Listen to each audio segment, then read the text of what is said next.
Você pode mais uma vez abrir a palavra do Senhor.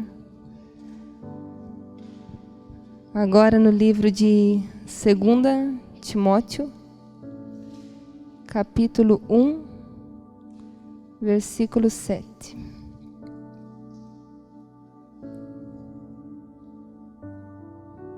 Segunda Timóteo, capítulo 1, versículo 7. Porque Deus não nos deu espírito de medo, mas de poder, de amor, de equilíbrio. É isso que está escrito aí?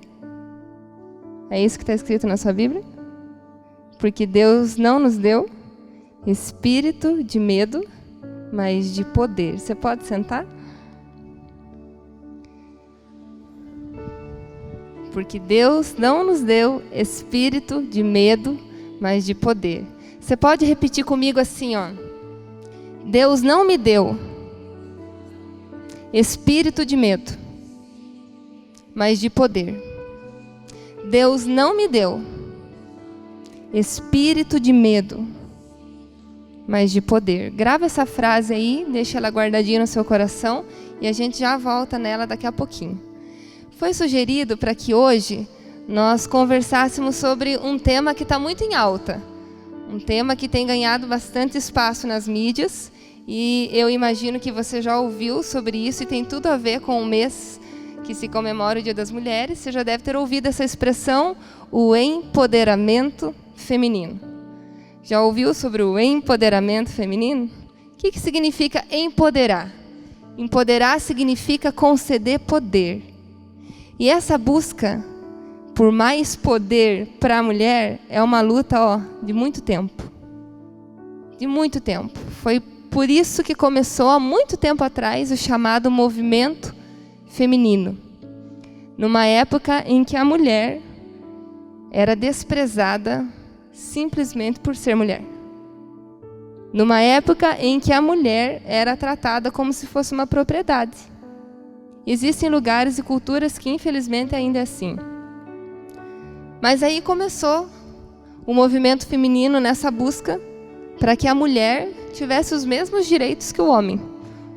A base do movimento feminino é a busca por igualdade de gênero, porque existiu uma época em que mulher não tinha direito à educação, não tinha direito ao voto, não tinha direito ao mercado de trabalho, não tinha direito à inserção na vida política, nas atividades políticas. Então esse movimento ele começou a reivindicar algumas coisas para que fosse dado à mulher o direito que ela teria comparado aos homens. Tanto que o Dia Internacional da Mulher, dia 8 de março, ele surgiu como fruto desse movimento.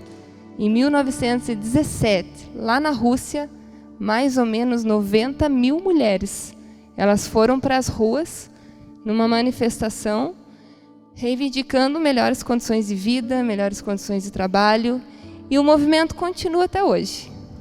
Ainda você vê por aí muito falar que a mulher ainda ela está em níveis diferentes nas empresas, ganham menos, ela está em níveis diferentes do que os homens na política.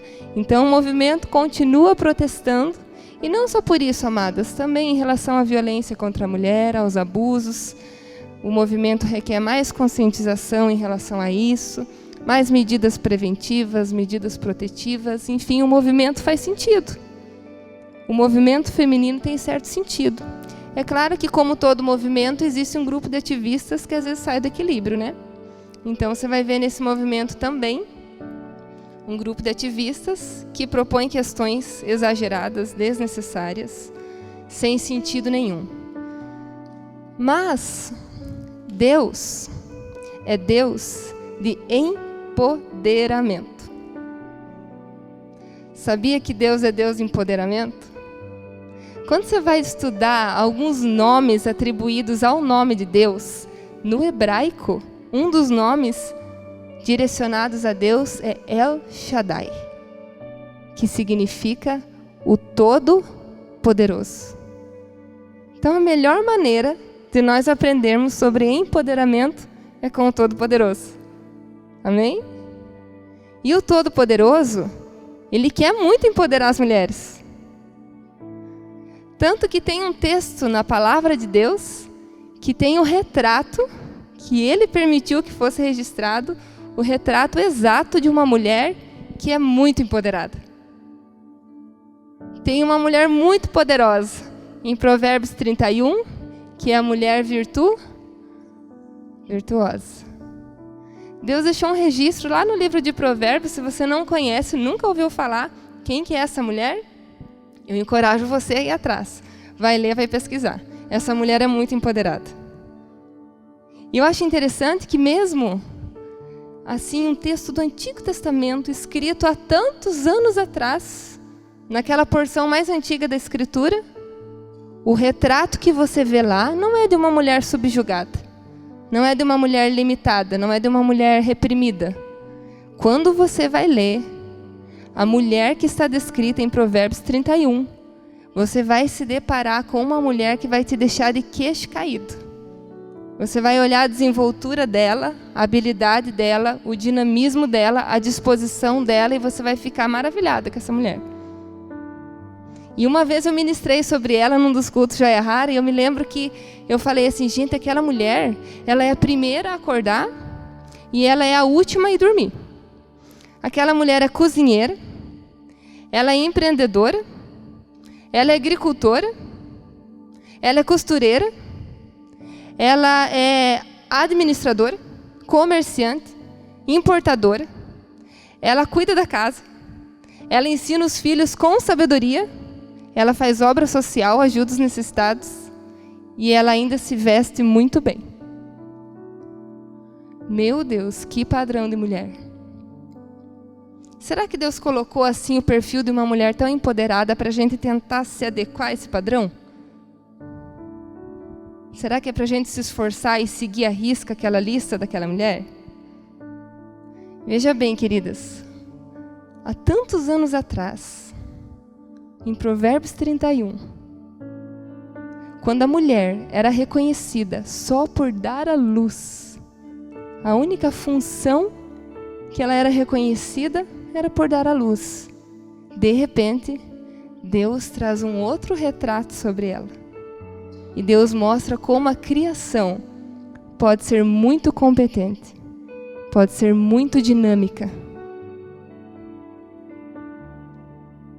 E eu lembro de uma frase que eu li naquela vez que nós falamos sobre essa mulher, e eu quero ler novamente, que diz assim: Deus não pretende dar à mulher uma lista impossível de afazeres, mas apresentar a ela as várias oportunidades que ela tem de usar os seus dons, seus talentos e a sua sabedoria. Deus não limita o papel das mulheres, mas o expande ao infinito. Que coisa mais linda! Deus vê tanto potencial na gente, Deus vê tanto potencial em você, Deus vê tanto potencial em nós, que em outro texto ele diz assim, ó, a mulher sábia edifica o seu lar, e a tola, com as suas próprias mãos, a destrói. A mulher sábia constrói, a tola destrói. Deus viu tanto potencial em nós que Ele nos chamou de construtoras. Deus viu tanto potencial em nós que Ele achou que a gente teria força para levantar tijolo, para construir a casa, para levantar a casa, para levantar o marido, para levantar os filhos.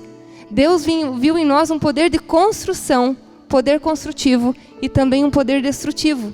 Olha que poder nós temos de influenciar o ambiente.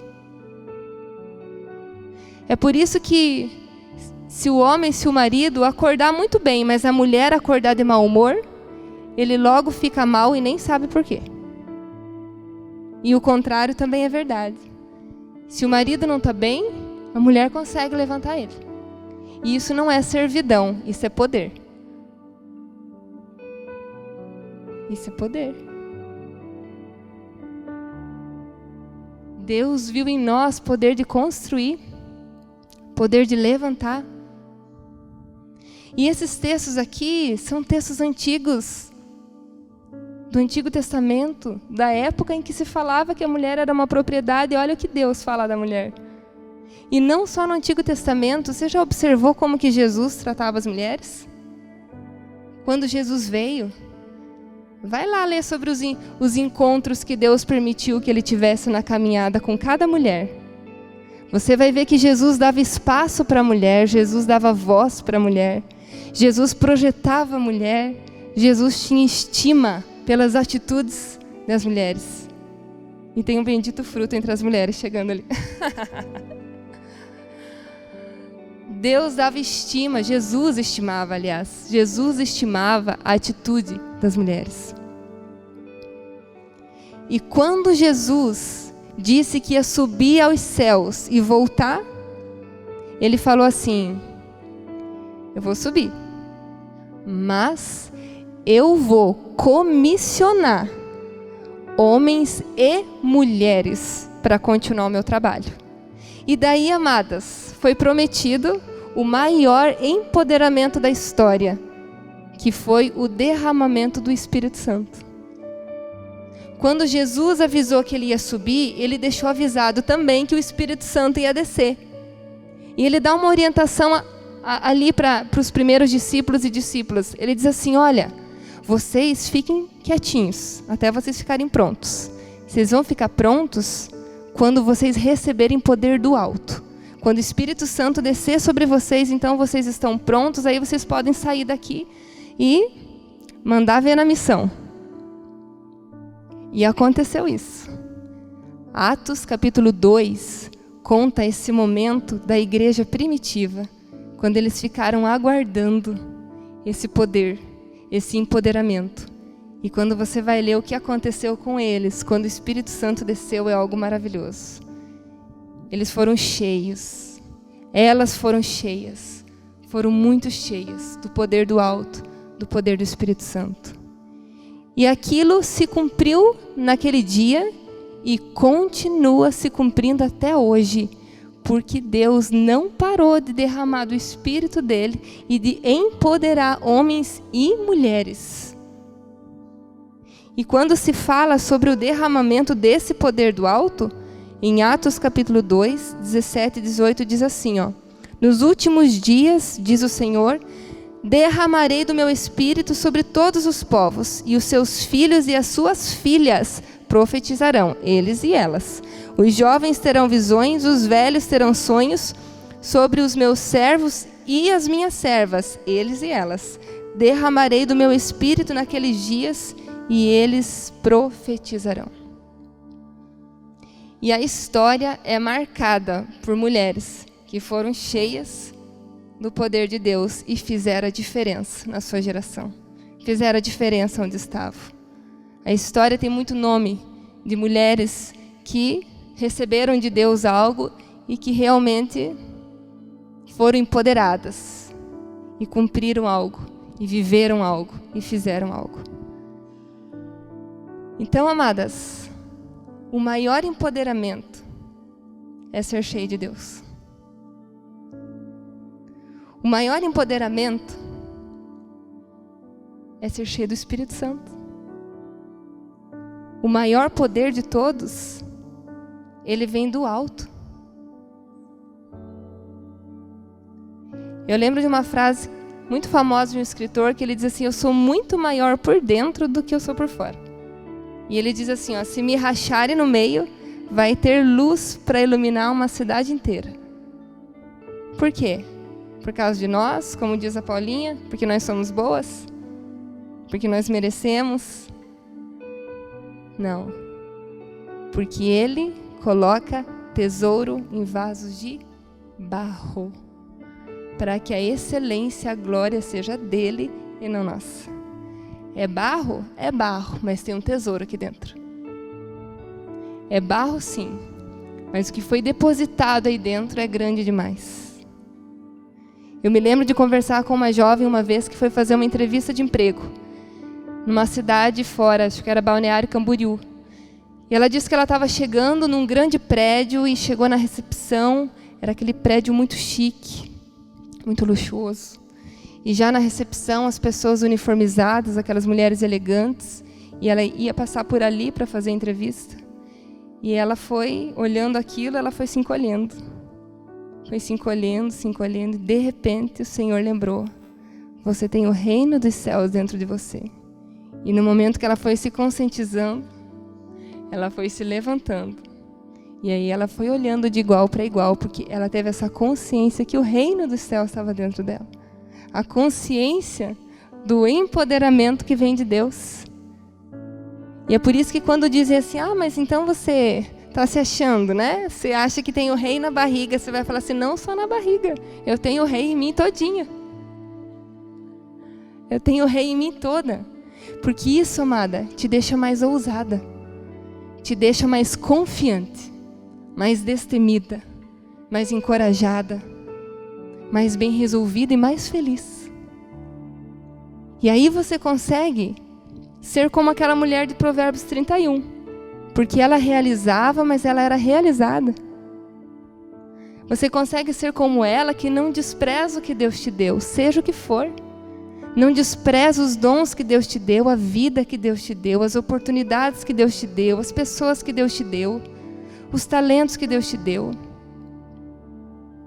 Você não despreza, mas você potencializa aquilo, sem se comparar com ninguém.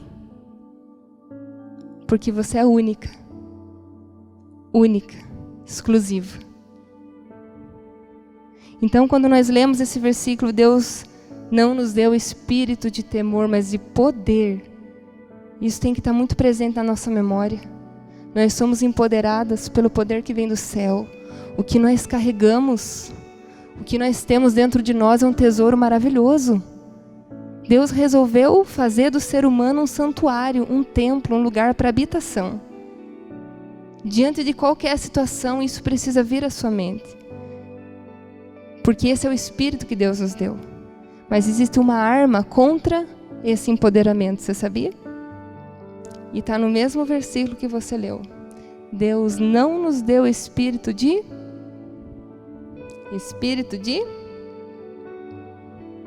Uma arma contra o empoderamento se chama intimidação. Intimidação. Você sabe o que é intimidação? Intimidação é o ato ou efeito de intimidar. Deixar tímido, amedrontado. Qual que é a diferença entre timidez e introversão? Existem algumas pessoas que às vezes elas parecem tímidas, mas elas não são, elas são introvertidas. A introversão é aquela pessoa que ela é reservada por preferência. Ela é mais na dela, mas porque ela faz questão de ser assim. Então ela não faz questão de muito movimento, de se socializar demais, mas não é um problema para ela, isso não causa um sofrimento nela. Se ela precisar se expor, ela se expõe, é uma questão de preferência. A timidez, a raiz da timidez está no medo. Porque o tímido, ele não queria ser reservado.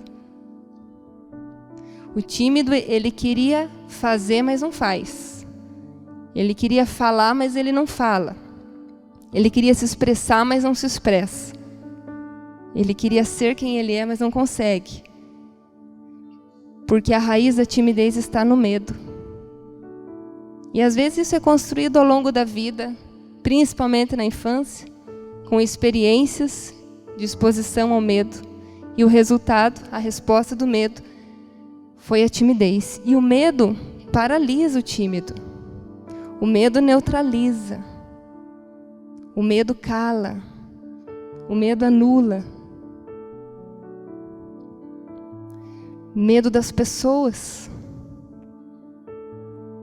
Como se a pessoa fosse pequenininha e o outro, o próximo, um monstro desse tamanho.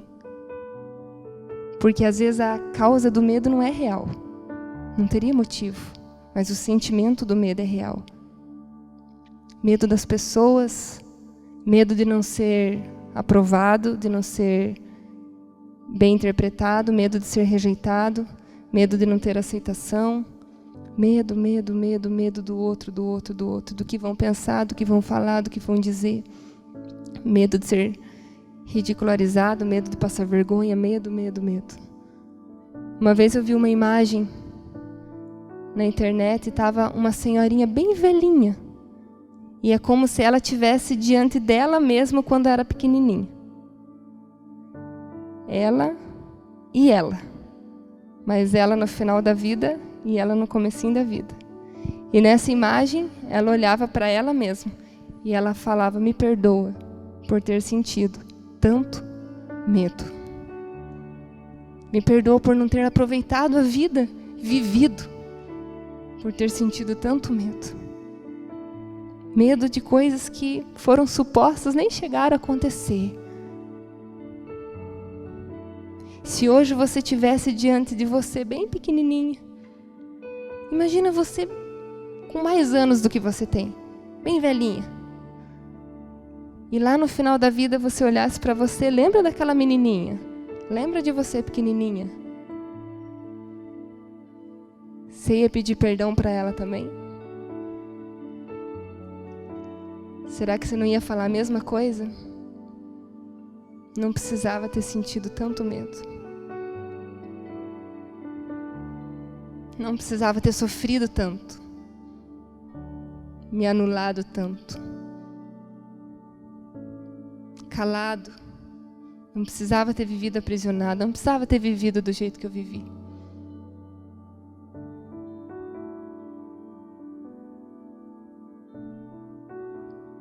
Esse sentimento tão paralisante, tão destrutivo, ele começou lá nos primeiros habitantes da Terra. Quando Adão pecou e Eva, a primeira coisa que eles fizeram foi se esconder. Por que você acha que eles foram se esconder? Porque sentiram medo. Medo de Deus. E o medo faz você se esconder. O medo faz você querer se isolar, não se expor.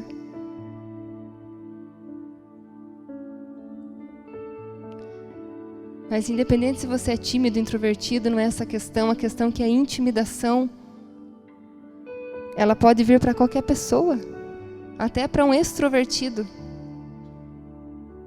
Até uma pessoa extrovertida, uma pessoa que aparentemente se relaciona normalmente. Essa pessoa ela pode sofrer intimidação também. Às vezes é uma pessoa que te ameaça e te intimida. Isso existe. Pessoas que intimidam. Palavras que intimidam. Algumas situações específicas que intimidam. Algo muito comum que intimida uma mulher é a comparação. Eu vejo em alguém características que eu não tenho e eu me intimido. Eu vejo na outra uma condição diferente e eu me intimido. Eu me intimido pelo meu grau de escolaridade, eu me intimido pela minha situação financeira, eu me intimido porque ela tem mais diploma e eu não tenho, eu me intimido com a minha casa. Outras coisas às vezes nos intimidam. O passado.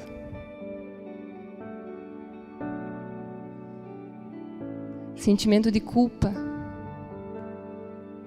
Sabe uma coisa que intimida uma pessoa são os seus segredos. As coisas que ela esconde têm um poder de intimidação.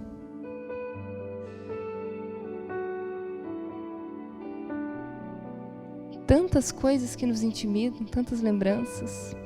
Lembranças ruins, os abusos, situações que trazem vergonha, culpa.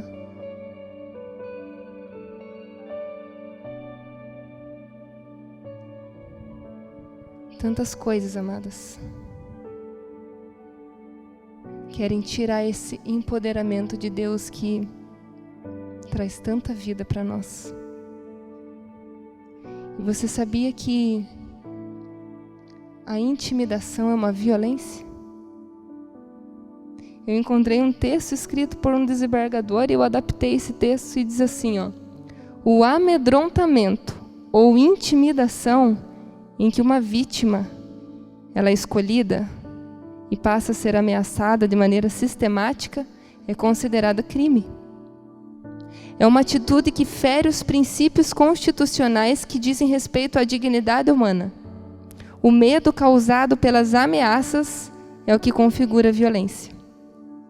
Mesmo que a ameaça prometida não seja cumprida, basta que tenha sido produzida a sensação de insegurança, já se constitui uma ação violenta. Essa intimidação que você deixa se perpetuar dentro de você é uma violência contra você. Esse medo que quer te paralisar, essa sensação de insegurança está sendo um crime contra você mesmo. Porque está te sabotando. Porque não é isso que Deus tem para você. Você pode ter vivido uma realidade, está vivendo, mas não é a verdade de Deus para a sua vida. Isso te sabota. E você, ao olhar para isso, a ficar focando em si mesma, você impede de viver esse empoderamento que está disponível para nós. Ontem eu estava conversando com uma pessoa aqui na igreja, lá no berçário, a Giovana, e ela estava compartilhando comigo que ela assistiu aquele filme O Rei Leão, e ela foi extraindo do filme verdades tão maravilhosas, e eu lembro que quando eu assisti eu também havia extraído, eu acabei esquecendo e ela refrescou minha memória. E nesse filme, O Rei Leão, quantos já assistiram? O desenho, o filme, O Rei Leão. Esteve no cinema um tempo atrás. Nesse filme, tem o rei, né, que o nome dele é Mufasa, o Rei Leão, e ele tem um filho chamado Simba, que seria o herdeiro do trono. Mas tem um tio lá, invejoso, que queria muito reinar no lugar dele. E ele começa a maquinar, a fazer suas armadilhas para ver se ele consegue usurpar esse trono. E tinha um lugar lá que o pai do Simba, o rei Mufasa, falou para o filho não ir, que era muito perigoso. Um lugar escuro. Ele era filhotinho, um leãozinho, e ele desobedece. E ele desobedece, ele vai para esse lugar e, resumindo, tudo aquilo custou a vida do rei em defesa dele. É exatamente o que Jesus fez conosco, né? A gente desobedeceu e isso custou para ele mesmo. Quem pagou a maior conta foi o próprio Deus, né? Então esse leãozinho perdeu o pai naquilo e ele começa a ficar amedrontado e o acusador começa. Aquele invejoso, aquele tio começa. Viu o que você fez? Viu o que você fez? A culpa é sua. A culpa é sua. E vai jogando culpa. E vai intimidando. Viu o que você fez? Viu o que você fez? Você matou seu pai, você fez isso, fez aquilo. E o que ele diz? Foge. Foge. Se esconde. Porque é isso que ele faz na nossa intimidação. Foge, se esconde, olha o que você fez. E de repente esse leãozinho, ele vai, o Simba, vai para um deserto. E vai percorrer caminhos áridos. E a nossa alma faz esse caminho muitas vezes. E quando ele está percorrendo esse caminho, surgem ali dois amigos. Dois amigos que começam a cantar aquela musiquinha famosa, Hakuna Matata. Não tem problema, porque os amigos ficaram com medo dele, né? Sabia que ele ia virar um leão e eles poderiam ser a presa. Então a gente vai ficar amigo dele, a gente vai ensinar outros hábitos. Porque esses amigos que dizem, não tem problema o que você deixou para trás, fica por aqui mesmo, a gente escuta essas vozes também, fica por aí. Não tem problema, fica aí nesse deserto. Você não precisa voltar atrás, você não precisa se posicionar, nem tem esperança para você mesmo. E é assim que Simba se via naquele deserto. E esses amigos levaram ele até a mudar os hábitos alimentares, ensinaram a comer goró, o leão comer goró. E ali ele foi se alimentando e foi sendo como um deles. E no nosso deserto também, quando aquela voz manda fugir, quando fica acusando, a gente também fica se alimentando daquilo que não deveria, que não faz parte da nossa natureza. Mas de repente esse leão cresce e ele está lá, nesse lugar, e surge um macaco no desenho. Um macaco chega representando um profeta, representando alguém, e vai conversar com Simba e fala: tem um reino te esperando. E Simba não quer dar ouvidos, porque ele tem um sentimento de culpa. O macaco chega a dar com o cajado dele na cabeça do leão, para ver se acorda. E o macaco diz assim: o teu pai está ali, vai ali ver. Mas para ele, o pai dele estava morto. Ele falou: não, vai lá naquele rio.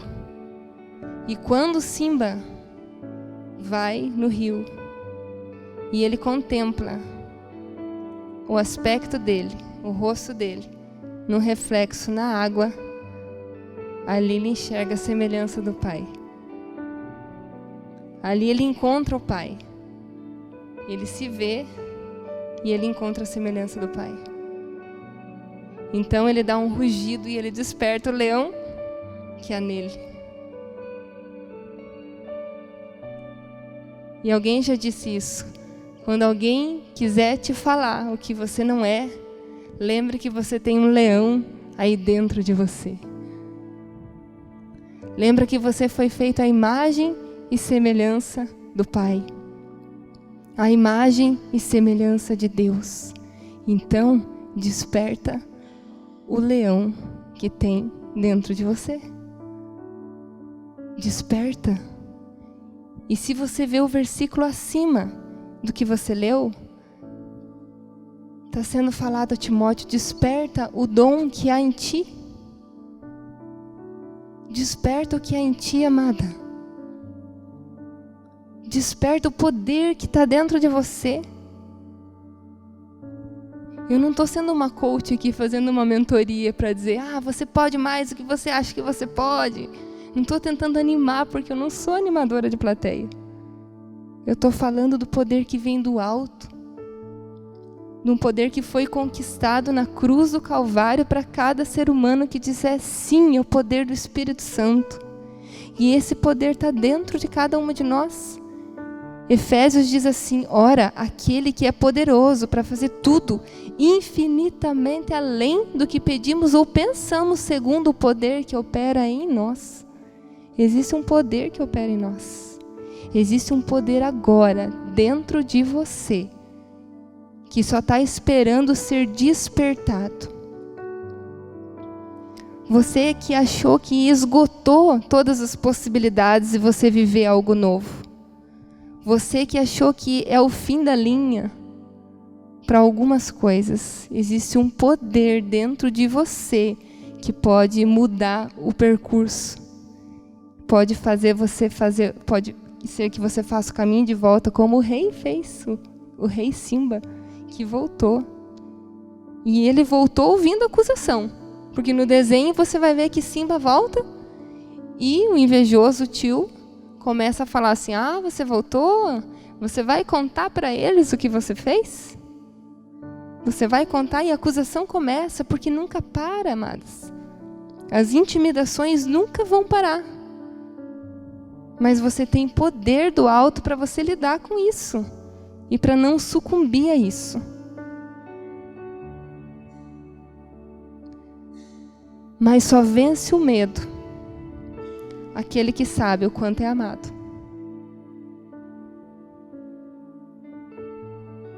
Vocês já ouviram falar no livro A Cabana? Tem o filme também, A Cabana. Particularmente eu acho uma obra maravilhosa. E nesse livro e nesse filme, o autor diz que ao invés de usar a expressão Deus te ama, ele mudou essa expressão, porque às vezes a gente escuta Deus te ama e soa para nós assim: claro, ele ama os bilhões de ser humano, ele ama todo mundo. Mas aí ele trocou o Deus te ama pela expressão eu, Deus, gosto especialmente de você. Eu gosto especialmente de você. Não fica mais pessoal? Porque dentro de tantos seres humanos espalhados, é assim que ele te vê. Ele não vê uma massa. Ele vê um ser único, cada um. E você consegue acreditar nisso? Que Deus ele gosta especialmente de você? consegue acreditar nisso? Porque isso vai curar a tua intimidação. Quando você mergulhar nessa consciência mesmo, desse amor tão grande, de um rei soberano pela sua criatura, pela sua criação, isso te cura e você não depende mais da aceitação das pessoas, da opinião das pessoas, porque o que vem de fora já não te escraviza mais, nenhuma circunstância mais.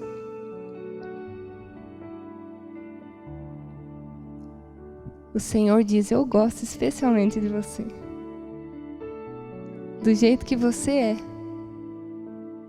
exatamente como você é. O Senhor diz: eu tenho tanto para fazer, tem tanta coisa para despertar aí dentro, tanta coisa. Só está adormecido, mas o Senhor quer ativar. E você precisa vencer esses medos. E esse medo, nessa noite, vai começar a ser vencido pelo amor de Deus por você, que será derramado dentro do teu coração e você vai se sentir amada como você nunca se sentiu até antes. E você vai ser tão cheia desse amor, vai curar a tua autoestima. E você vai sair daqui diferente de como você entrou. E eu separei uma dinâmica para nós fazermos agora rapidamente. Mas como a câmera não vai conseguir captar essa dinâmica, para o pessoal que assistir depois o vídeo, para eles não ficarem perdidos, a gente vai finalizar agora e eu quero que você me ajude a orar por essa pessoa que vai assistir esse vídeo, porque o vídeo vai ser encerrado.